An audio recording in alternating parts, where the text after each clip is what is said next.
శాంతి. ఈరోజు మురళీ డేటు 3 జనవరి 2024. బాబా చెప్తున్నారు, మధురమైన పిల్లల్లారా, తండ్రి వారిగా అయి తండ్రి పేరును ప్రసిద్ధం చెయ్యండి. సంపూర్ణ పవిత్రముగా అయితే పేరు ప్రసిద్ధమవుతుంది. మీరు సంపూర్ణ మధురంగా కూడా తయారు కావాలి అని బాబా అంటున్నారు. ఈరోజు మురళిలోని ప్రశ్న, పిల్లలైన మీకు సత్యయుగంలో ఉండని ఏ చింత ఈ సంగమయుగంలో ఉంది? సమాధానము, మీకు సంగమయుగంలో పవిత్రముగా అవ్వాలి అనే చింత ఉంది. తండ్రి మీకు ఇతర విషయాలన్నింటి నుండి నిశ్చింతులుగా చేసేశారు. ఈ పాత శరీరాన్ని ఖుషీగా వదిలి వెళ్ళేందుకు మీరు పురుషార్థం చేస్తారు. పాత వస్త్రాన్ని వదిలి కొత్తది తీసుకుంటాము అనేది మీకు ఈ విషయం తెలుసు. మాకు ఎంత ఖుషి ఉంది, మేము తండ్రిని ఎంత స్మృతి చేస్తున్నాము అని ప్రతి ఒక్కరూ కూడా తమ హృదయాన్ని ప్రశ్నించుకోవాలి. ఓం శాంతి. మధురాతి మధురమైన అపురూపమైన పిల్లలకు ఆత్మిక తండ్రి అర్థం చేయిస్తున్నారు. వారు మనల్ని చదివించి అర్థం కూడా తెలుపుతారు. రచయిత రచనల ఆది మధ్యాంతాల రహస్యమును చదివిస్తారు. సర్వగుణ సంపన్నముగా అవ్వండి, దైవీ గుణాలు ధారణ చెయ్యండి అని అర్థం చేయిస్తారు. స్మృతి చేస్తూ మీరు సత్తో ప్రధానముగా అయిపోతారు. ఈ సమయంలో ఇది తమో ప్రధానమైన సృష్టి అని, ఒకప్పుడు సతో ప్రధానమైన సృష్టి ఉండేది అని, ఈ సృష్టి 5000 సంవత్సరాలలో తమో ప్రధానముగా అయిపోయింది అనే విషయం మీకు తెలుసు. ఇది పాత ప్రపంచము. ఇలా అందరి గురించి అంటారు కదా. వీరు కొత్త ప్రపంచంలో ఉండేవారు లేక శాంతిధామంలో ఉండేవారు. తండ్రి కూర్చుని ఆత్మలకే అర్థం చేయిస్తున్నారు. ఓ ఆత్మిక పిల్లలు, మీరు తప్పకుండా సతో ప్రధానముగా తయారు కావాలి. తండ్రి నుండి తప్పకుండా వారసత్వం తీసుకోవాలి. తండ్రినైన నన్ను తప్పకుండా స్మృతి చెయ్యాలి.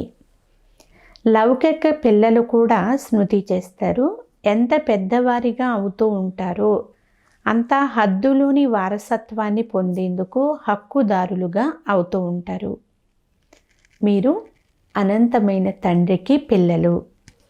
తండ్రి నుండి అనంతమైన వారసత్వమును తీసుకోవాలి. ఇప్పుడు భక్తి, పూజలు మొదలైనవి చేసే అవసరం లేదు. ఇది ఒక విశ్వవిద్యాలయము అనేది పిల్లలు అర్థం చేసుకున్నారు.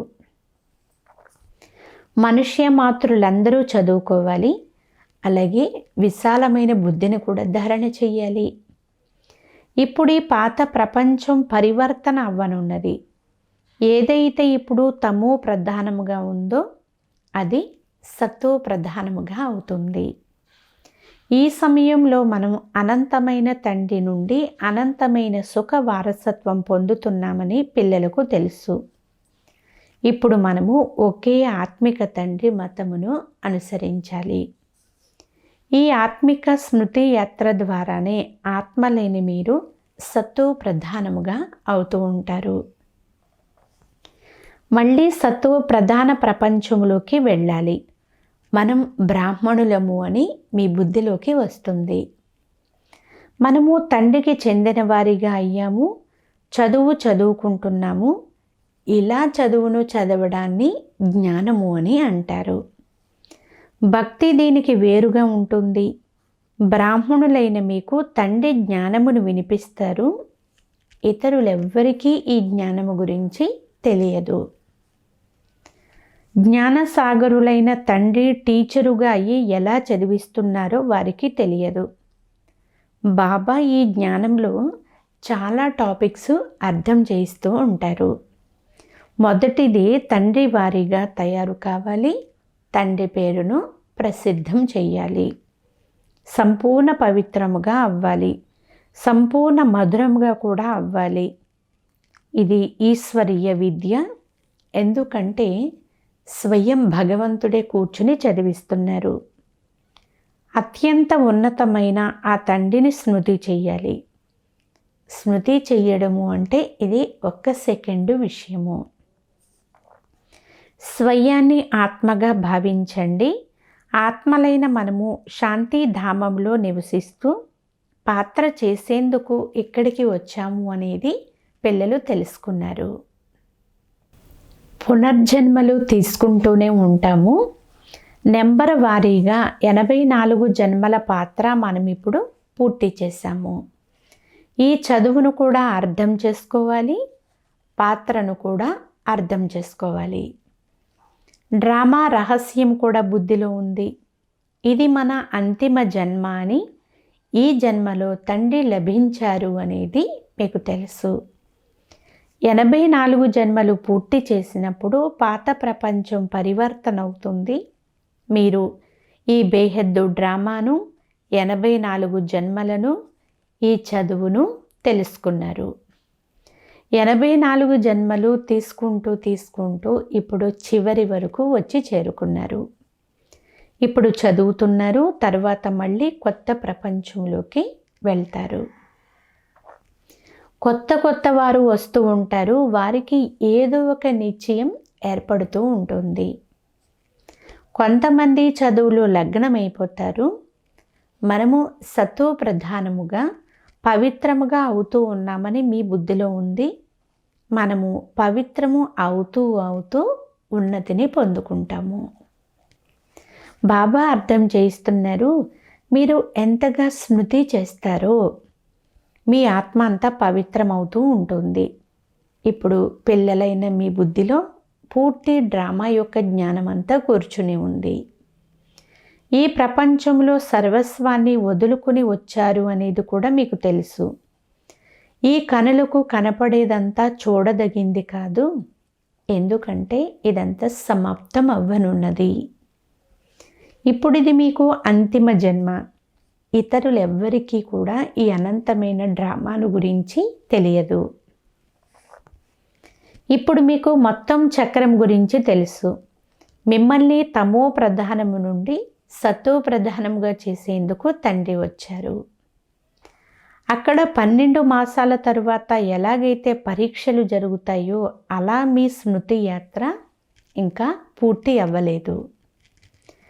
ఇప్పుడు మీకు అనేక విషయాలు గుర్తొస్తూ ఉంటాయి. పోను మీరు చాలా పక్కాగా అయిపోయారు అనుకోండి, అప్పుడు మీ బుద్ధిలోకి ఏమీ కూడా గుర్తురాదు. ఆత్మ అశరీరిగానే వచ్చింది, అశరీరిగానే వెళ్ళాలి. మీకు మొత్తం సృష్టిలోని మనుష్య మాతృల పాత్రల గురించి చాలా బాగా తెలుసు. మనుష్యుల సంఖ్య అయితే ఇప్పుడు ఎంతగానో పెరుగుతూ ఉంది.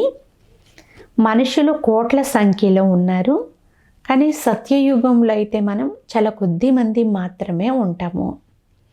పునర్జన్మలు తీసుకుంటూ ఇతర ధర్మాల, మఠాలు, మార్గాలు, కొమ్మరెమ్మలు పెరుగుతూ ఇప్పటికీ వృక్షము చాలా పెద్దదైపోయింది. ఆది సనాతన దేవీ దేవతా ధర్మము ప్రాయలోపం అయిపోయింది. మనమే దేవీ దేవతా ధర్మంలో ఉండేవారము, సతో ప్రధానముగా ఉండేవారము. ఇప్పుడు ఆ ధర్మమే తమో ప్రధానముగా అయిపోయింది. అది మళ్ళీ సతో ప్రధానముగా అవ్వాలి. అందుకే కదా మనం ఇప్పుడు చదువును చదువుకుంటున్నాము. ఎంత బాగా చదువుకుని ఇతరులను చదివిస్తామో అంతమందికి కళ్యాణం జరుగుతుంది. చాలా ప్రీతిగా అర్థం చేయించాలి. విమానము నుండి కరపత్రాలు అన్ని వైపులకు వెదజల్లేటటువంటి సేవ చేయాలి అని బాబా అంటున్నారు. అందులో కూడా మీరు జన్మాంతరాలుగా భక్తి చేస్తూ వచ్చారు అనేది ఆ కరపత్రంలో అర్థం చేయించాలి. గీతా పఠనం కూడా భక్తి మార్గమే. గీతను చదివినందువలన ఎవ్వరూ కూడా మనుష్యుల నుండి దేవతలుగా అవ్వలేరు. డ్రామానుసారముగా తండ్రి వచ్చినప్పుడే సతో ప్రధానముగా అయ్యే యుక్తిని తెలియజేస్తారు. దాని వలన మళ్ళీ సతో ప్రధానమైన పదవి లభిస్తుంది. ఈ చదువు ద్వారా మనం ఇలా లక్ష్మీనారాయణలుగా తయారవుతున్నాము అనేది మీకు తెలుసు. ఇది ఈశ్వరీయ పాఠశాల. భగవంతుడు చదివించి మిమ్మల్ని నరుని నుండి నారాయణుడుగా తయారు చేస్తారు. మనము స్వర్గంలో సతో ప్రధానంగా ఉండేవారము. ఎప్పుడైతే తమో ప్రధానం అయిపోయిందో అది నరకముగా అయిపోయింది. మళ్ళీ చక్రం తిరుగుతుంది. తండ్రియే స్వయముగా వచ్చి మనుష్యుల నుండి దేవతలుగా, విశ్వానికి అధికారులుగా అయ్యే పురుషార్థం చేయిస్తారు. తండ్రిని స్మృతి చెయ్యాలి, దైవీ గుణాలు ధారణ చెయ్యాలి, కోట్లాడరాదు, జగడాలు కూడా ఆడరాదు. దేవతలు ఎప్పుడు కోట్లాడరు, జగడాలు కూడా ఆడరు. మీరు కూడా అలా తయారు కావాలి. మీరే ఇలాంటి సర్వగుణాలతో సంపన్నులుగా ఉండేవారు. ఇప్పుడు మళ్ళీ శ్రీమతమును అనుసరించి అలా తయారు కావాలి కదా. మాకు ఎంతవరకు సంతోషం ఉంది, మాకు ఎంతవరకు నిశ్చయం ఉంది అని మిమ్మల్ని మీరు ప్రశ్నించుకోవాలి. ఈ విషయాలు రోజంతా స్మృతిలోనే ఉండాలి. కానీ మాయ ఎటువంటిది అంటే అది మరపింపచేస్తూ ఉంటుంది. తండ్రి జతలో మనము విశ్వసేవాదారులమని మీకు తెలుసు. ఇంతకుముందు మీరు హద్దులోని చదువును చదివేవారు. ఇప్పుడు అనంతమైన చదువును అనంతమైన తండ్రి ద్వారా చదువుతున్నారు. ఇది పాత శరీరము, తన సమయానికి వదిలిపోవాలి, అంతేకాని దానంతట అదే వదిలిపోకూడదు. మనము చాలా ఖుషీగా ఈ శరీరాన్ని వదిలివేయాలి. మనము ఈ చీచీ శరీరాన్ని వదిలి పాత ప్రపంచమును కూడా వదిలి సంతోషంగా వెళ్ళిపోతాము. ఏదైనా మంచి పండుగ రోజు లేదా గొప్ప పండుగ రోజు అయితే సంతోషముగా మనం కొత్త వస్త్రాలు ధరిస్తాము కదా. అలాగే ఇచ్చట మనకు నూతన ప్రపంచంలో నూతన శరీరం లభిస్తుంది అని మీకు తెలుసు. పవిత్రంగా అవ్వాలి అనే ఈ ఏకైక చింత తప్ప మిగిలిన అన్ని చింతల నుండి కూడా ఇప్పుడు విడుదల అయిపోవాలి. ఇవన్నీ సమాప్తం కానున్నవి. అలాంటప్పుడు ఇక దేని గురించి చింతించాలి? అర్ధకల్పం మనం భక్తి మార్గంలో చింతలలో ఉన్నాము. ఇప్పుడు మళ్ళీ అర్ధకల్పం ఏ చింత ఉండదు. ఇక కొద్ది సమయం మాత్రమే మిగిలి ఉంది. పావనం అవ్వాలి అన్న కొద్ది చింత మాత్రం ఉంది. తరువాత ఒక్క చింత కూడా ఉండదు. ఇది సుఖ దుఃఖముల ఆట. సత్యయుగంలో సుఖం ఉంటుంది, కలియుగంలో దుఃఖం ఉంటుంది. బాబా అర్థం చేయిస్తున్నారు, ఎవరైనా వస్తే మీరు సత్యయుగ సుఖధామ నివాసుల లేక కలియుగి దుఃఖధామ నివాసుల అని వారిని అడగవచ్చు. ఇచ్చట మీరు వారికి కొత్త విషయాలు వినిపిస్తారు. అప్పుడు వారు తప్పకుండా దుఃఖధామ నివాసులము అని చెప్తారు. ఈ విషయాలు చాలా ప్రీతిగా మనుషులు వారంతట వారే అర్థం చేసుకునేలాగా మీరు ప్రశ్నించాలి. వారు ఎక్కడ నివసిస్తున్నారో వారికి తెలిసిపోవాలి అంటున్నారు బాబా. అప్పుడు వారు వీరు చాలా యుక్తిగా ప్రశ్నిస్తారు అని అంటారు. వారు ఎంత గొప్పవారు కానీ ధనవంతులు కానీ నివసించేది మాత్రం నరకంలోనే కదా. స్వర్గము అని నూతన ప్రపంచాన్ని అంటారు.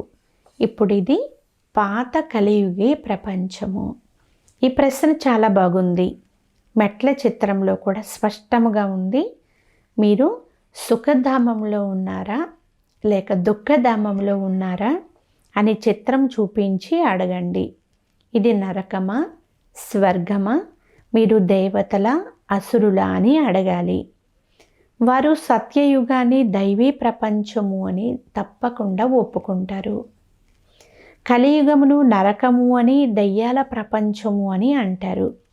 ఈ విషయాలు చెప్పిన తర్వాత మీరు సత్యయుగి స్వర్గ దైవీ ప్రపంచ నివాసుల లేక కలియుగి అసురీ ప్రపంచ నివాసుల అని అడగండి. భలే ఎంతటి ధనవంతులైనా కావచ్చు, కానీ ఎక్కడ నివాసులు? ఇప్పుడు మీలోకి జ్ఞానం వచ్చింది. మొదట ఈ విషయాలు మీ ఆలోచనలో కూడా లేవు. మనం ఇప్పుడు సంగమ యుగంలో ఉన్నాము అని మీరు అర్థం చేసుకున్నారు. కలియుగంలో ఉన్నవారు పతిత నరకవాసులు. ఇప్పుడు మళ్ళీ పావనముగా అవ్వాలి. అందుకే కదా ఓ పతిత పావన రండి, మమ్మల్ని పావనముగా చెయ్యండి అని పిలుస్తూ ఉంటారు. ఇది కూడా అర్థం చేయించాలి. మీ వద్దకు లెక్కలేనంత మంది మనుషులు వస్తారు, అయినా కోట్లలో ఏ ఒక్కరూ వెలువడతారు. నేను ఎవరో, ఎలా ఉన్నానో, ఎలా నేర్పిస్తున్నానో అలా ఏ ఒక్కరూ నడుస్తారు. ప్రభాత ప్రదక్షిణలో కూడా మేము ఈ చదువు ద్వారా స్వర్గవాసులుగా అవుతూ ఉన్నామని చూపండి. సత్య, త్రేత, ద్వాపర, కలియుగి చక్రం తిరుగుతూ ఉంటుంది కదా. ఎందుకంటే మీ బుద్ధిలో ఇప్పుడు పూర్తి చక్రం అంతా ఉంది. మీరు మళ్ళీ సుఖధామ, శాంతిధామాలకు అధిపతులుగా అవుతారు. సుఖధామంలో అసలు కొంచెం కూడా దుఃఖము అనే పేరు ఉండదు. ఒకవేళ పూర్తిగా చదవనట్లయితే పదవి కూడా తక్కువదే పొందుకుంటారు. ఇది సాధారణమైన విషయము. అందువలన అనంతమైన చదువు చదివి అనంతమైన వారసత్వమును తీసుకోవాలి. కేవలం స్వయాన్ని ఆత్మగా భావించి అనంతమైన తండ్రిని స్మృతి చెయ్యాలి. బాబా చాలా మధురమైన వారు. వారి ఆదేశం ఏమిటి అంటే దేహ సహితముగా దేహ బంధనాలన్నింటినీ కూడా సమాప్తం చేయండి. ఆత్మ అవినాశి, ఇప్పుడిప్పుడే శరీరం తీసుకుంటుంది, ఇప్పుడిప్పుడే శరీరాన్ని వదిలేస్తుంది. ఆలస్యం మాత్రం ఏమాత్రం ఉండదు. ఈ సమయంలో రోజు రోజుకు అందరూ అలాగే అన్నీ తమో ప్రధానమైపోతూనే ఉంటాయి. మనం సతో ప్రధానముగా ఉన్నప్పుడు మన ఆయుష్ కూడా చాలా ఎక్కువగానే ఉండేది. చాలా కొద్ది మంది మాత్రమే ఉండేవాళ్ళము. అప్పుడు మరొక ధర్మం అనేది లేనే లేదు. మీ ఆయువు ఇప్పటి మీ పురుషార్థం ద్వారానే పెరుగుతుంది. ఎంత ఎక్కువగా స్మృతి చేస్తారో మీ ఆయువు అంత వృద్ధి చెందుతుంది. మీరు సతో ప్రధానముగా ఉన్నప్పుడు మీ ఆయువు చాలా ఎక్కువగా ఉండేది. తరువాత ఎంత క్రిందకు దిగజారుతూ వచ్చారో అంతగా ఆయువు కూడా తగ్గిపోతూ వచ్చింది. రజోలోకి వస్తూనే ఆయువు కొద్దిగా తగ్గింది. తమో ప్రధాన స్థితిలోకి రావడంతో ఇంకా ఆయుష్ తగ్గిపోయింది. బాబా అంటున్నారు, ఏతము అంటే మోట బావి నుండి నీరు బయటకు తీసేటటువంటి మోట అనగా ఒక డబ్బా నింపబడుతుంది, మళ్ళీ ఖాళీ అవుతూ ఉంటుంది. అలాగే ఇది కూడా ఒక అనంతమైన ఏతము. ఎందుకంటే మీరు ఇప్పుడు నింపుకుంటున్నారు. నిండుతూ నిండుతూ పూర్తిగా నిండిన తర్వాత మరలా మెల్లమెల్లగా ఖాళీగా అయిపోతూ ఉంటారు. దీనిని బ్యాటరీతో కూడా పోల్చవచ్చు అని బాబా అంటున్నారు. ఇప్పుడు మనం సతో ప్రధానముగా అయ్యి వెళ్ళిపోతాము. మళ్ళీ 84 జన్మలు తీసుకుంటాము. అర్ధకల్పం తర్వాత రావణ రాజ్యం ప్రారంభమవుతుంది. రావణ రాజ్యంలో అందరినీ నరకవాసులు అని అంటారు. ఎవరైతే చివరిలో వస్తారో వారు నరకంలోనే వస్తారు. మొదట మీరైతే స్వర్గములోకి వెళ్తారు. భక్తికి ఫలితముగా ఈ స్వర్గము మీకు తండ్రి నుండి లభిస్తుంది. చాలా భక్తి చేసినందువలన జ్ఞానము కూడా తీసుకుంటారు అని భావించడం జరుగుతుంది. ఈ రహస్యాలన్నీ మీకు తండ్రి అర్థం చేయించారు. మీరు వీటిని మళ్ళీ ఇతరులకు అర్థం చేయించాలి. మనుషులు అనేక విధములైన పాపాలు చేశారు. ఇప్పుడు తండ్రి వచ్చి మీకు జ్ఞానమును ఇస్తున్నారు. తండ్రి ఎప్పుడు వస్తారో అప్పుడే మిమ్మల్ని చదివిస్తారు. అంతవరకు మీకు ఈ విషయాలు తెలియనే తెలియవు. పాపాత్ములుగా అవుతూ వచ్చారు. పుణ్యాత్ములుగా ఎలా అవుతారు? మళ్ళీ పాపాత్ములుగా ఎలా అవుతారు? ఎవరు సత్యయుగి నివాసులుగా అవుతారు? ఎవరు కలియుగి నివాసులుగా అవుతారు? మొదలైన విషయాల గురించి కొద్దిగా కూడా ఇంతకుముందు మీకు కూడా తెలిసేది కాదు. ఇప్పుడు తండ్రి వచ్చి అన్నీ అర్థం చేయించారు. తండ్రిని దీపము అని కూడా అంటారు. వారిలో లైట్ కూడా ఉంది. అలాగే మైటు అంటే శక్తి కూడా ఉంది. లైటులోకి వస్తారు, అనగా మేలుకుంటారు. అప్పుడు మీకు మైటు వచ్చేస్తుంది, అంటే శక్తి వస్తుంది. మీ ఆయువు కూడా వృద్ధి అవుతుంది. మిమ్మల్ని అక్కడ మృత్యువు కబళించదు. మీరు సర్పము వలె సంతోషంగా ఒక శరీరాన్ని వదిలి మరొక శరీరాన్ని తీసుకుంటారు. దుఃఖపడే విషయమే ఉండదు. ఒక ఆట వలె ఉంటుంది. మీరు సత్యయుగము నుండి కలియుగం వరకు పాత్రను అభినయించారు. ఈ సమయంలో ఇదంతా మీ బుద్ధిలో ఉంది అని బాబా అంటున్నారు. బాబా మీకు తండ్రి, టీచరు, సద్గురువు కూడా అయ్యారు. ఇది పిల్లలు మాత్రమే నెంబర్ వారి పురుషార్థం అనుసారముగా తెలుసుకుంటారు. పునర్జన్మ గురించి కూడా, అనగా మీరు ఎన్ని జన్మలు తీసుకుంటారో కూడా అర్థం చేసుకున్నారు. బ్రాహ్మణ ధర్మంలో మీరు ఎన్ని జన్మలు తీసుకుంటారు? ఒక జన్మ, కొంతమంది 2-3 జన్మలు కూడా తీసుకుంటారు. ఎవరైనా శరీరాన్ని వదిలారు అనుకోండి, వారు బ్రాహ్మణ సంస్కారాన్ని తీసుకుని వెళ్తారు. కావున సంస్కారం బ్రాహ్మణులదే కాబట్టి మళ్ళీ సత్యమైన బ్రాహ్మణ కులములోకి వచ్చేస్తారు. బ్రాహ్మణ కులంలోని ఆత్మలు వృద్ధి అవుతూ ఉంటాయి.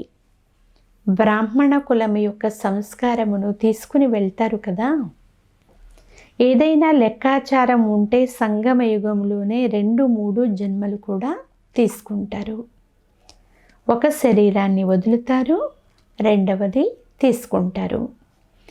ఆత్మ బ్రాహ్మణ కులము నుండి సతయుగంలో వెళ్ళినప్పుడు దైవీ కులంలోకి వెళ్ళిపోతుంది. ఇది శరీరం యొక్క విషయం కాదు. ఇప్పుడు మీరు తండ్రికి చెందిన వారిగా అయ్యారు. ఈశ్వరీయ సంతానులే కాక ప్రజాపిత బ్రహ్మ సంతానులుగా కూడా అయ్యారు. ఈ సంబంధము తప్ప మీకు ఏ ఇతర సంబంధం ఏదీ లేదు. అనంతమైన తండ్రికి చెందిన వారిగా అవ్వడం ఇదేమీ తక్కువైన విషయమేమీ కాదు. మీరు సుఖధామానికి యజమానులుగా అవుతారు. కేవలం ఆ గొప్ప తండ్రిని మీరు తెలుసుకుంటే చాలు, మీ నావ ఆవలి తీరానికి చేరుకుంటుంది. మధురాతి మధురమైన అపరూపమైన పిల్లలకు మాతాపిత బాప్దాదాల ప్రియ స్మృతులు మరియు గుడ్ మార్నింగ్. ఆత్మిక పిల్లలకు ఆత్మిక తండ్రి నమస్తే. ఆత్మీయ తండ్రికి ఆత్మీయ పిల్లల యొక్క ప్రియ స్మృతులు, గుడ్ మార్నింగ్ మరియు నమస్తే నమస్తే నమస్తే. ధారణ కొరకు ముఖ్య సారము. ఫస్ట్ పాయింట్, మిమ్మల్ని మీరు ప్రశ్నించుకోండి, నాకు సంతోషం ఎంతవరకు ఉంటుంది? సర్వగుణ సంపన్నులుగా ఉండేవారము ఇప్పుడు శ్రీమతం అనుసరించి మళ్ళీ అలా అవుతున్నామనే నిశ్చయము నాకు ఎంతవరకు ఉంది? నేను సతో ప్రధానముగా ఎంతవరకు అయ్యాను? రాత్రింబవళ్ళు సతో ప్రధానముగా అవ్వాలనే చింత ఉంటుందా? ఇలా మిమ్మల్ని మీరు ప్రశ్నించుకోవాలి. సెకండ్ పాయింట్, అనంతమైన తండ్రితో కలిసి విశ్వసేవ చెయ్యాలి. అనంతమైన చదువును చదివి ఇతరులను కూడా చదివించాలి. దేహ సహితముగా ఏ ఏ బంధనాలు ఉన్నాయో వాటిని తండ్రి స్మృతి ద్వారా అంతం చేసేయాలి. ఈరోజు వరదానము, యజమానత్వపు స్మృతి ద్వారా మన్మనాభవ స్థితిని తయారు చేసుకునే మాస్టర్ సర్వశక్తివాన్ భవ. సారాంశము, సదా ఆత్మనైన నేను చేయించేవాడిని, యజమానిని, విశేషమైన ఆత్మను, మాస్టర్ సర్వశక్తివంతుడను అనే స్మృతి ఎమర్జ్ రూపంలో ఉన్నట్లయితే ఈ యజమాని తనపు స్మృతి ద్వారా మనసు, బుద్ధి మరియు సంస్కారము మీ అదుపులోనే ఉంటాయి. నేను వేరుగా ఉన్నాను, నేను యజమానిని అనే స్మృతి ద్వారా మన్మనాభవ యొక్క స్మృతి సహజముగానే తయారవుతుంది. ఈ జ్ఞారాస్థితి యొక్క అభ్యాసము కర్మాతీతముగా తయారు చేసేస్తుంది. స్లోగన్, గ్లాని లేక కలతను సహించడం మరియు ఇముడ్చుకోవడం, అనగా మీ రాజధానిని నిశ్చితం చేసుకోవడం. అవ్యక్త సైలెన్స్ ద్వారా డబల్ లైట్ ఫరిస్తా స్థితిని అనుభవం చేయండి. సైలెన్స్ అనగా శాంతి స్వరూప ఆత్మ ఏకాంతంలో ఉన్నప్పుడు మనసు బుద్ధి యొక్క ఏకాగ్రత అనుభవం అవుతుంది. ఆ ఏకాగ్రత ద్వారా విశేషముగా 2 శక్తులు ప్రాప్తిస్తాయి. మొదటిది పరిశీలన శక్తి, రెండవది నిర్ణయించే శక్తి. ఈ 2 శక్తులే వ్యవహారము మరియు పరమార్థము రెండింటిలోనూ సర్వ సమస్యలను కూడా పరిష్కరిస్తాయి. తద్వారా సహజముగానే డబల్ లైట్ ఫరిస్తా స్థితి అనేది తయారవుతుంది. అచ్చా, ఓం శాంతి.